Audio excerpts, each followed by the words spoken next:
কচ্ছপের গতিতে এসে আলোর গতিতে চলে যাওয়ার নামই হচ্ছে দুর্গাপূজা।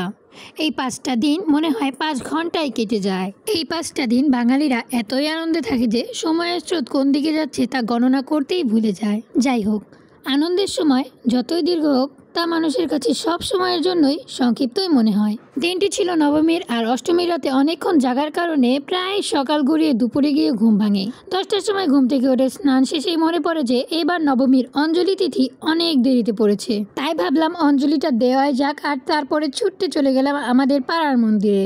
দেখি সব কিছুর আয়োজন চলছে। এখানে আমাদের পুরোহিত সমস্ত আয়োজন করছিল, আর এগুলোকে বলা হয় তীর, যেগুলো এখন গাড়ছে। আমাকে খুব সামান্য কাজ দেওয়া হয়, আর এরপর বলে আমাকে যজ্ঞের কাট কাটতে, আর যেটা আমি এইভাবে কাটছিলাম একদমই হচ্ছিল না। এরপর আমার কাকি এসে বলে এটা এমনভাবে না, এমন করে কাটতে হয়, আর যেটা আমি চেষ্টা করিনি, কারণ তাহলে আমার আঙুলি আমি নামিয়ে ফেলতাম।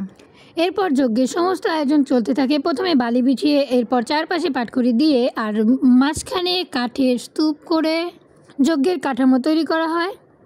এরপর যজ্ঞ শেষে তা আবার নেভানো হচ্ছিল, আর যজ্ঞ শেষে শুরু হয় অঞ্জলি পর্ব, যেখানে আমরা কয়েকজনই ছিলাম।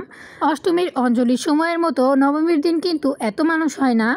অঞ্জলি শেষে আমাদের প্রসাদ দেওয়া হচ্ছিল, আর এরপর ছিল ভোগের খিচুড়ি। আর ভোগের খিচুড়ি মানেই হচ্ছে অমৃত। এমনিতেও খিচুড়ি আমার অনেক পছন্দ, এতই পছন্দ যে আমি অষ্টমীর দিন শুধু খিচুড়ি খেয়ে কাটিয়ে দিয়েছি। প্রসাদের পর্ব শেষ করে আমি রেডি হয়ে চলে যাই ঘিউর, আর রাতে ওখানেই ঠাকুর দেখি। যদিও বিকেলবেলা আমরা সমস্ত ঠাকুর দেখেছিলাম।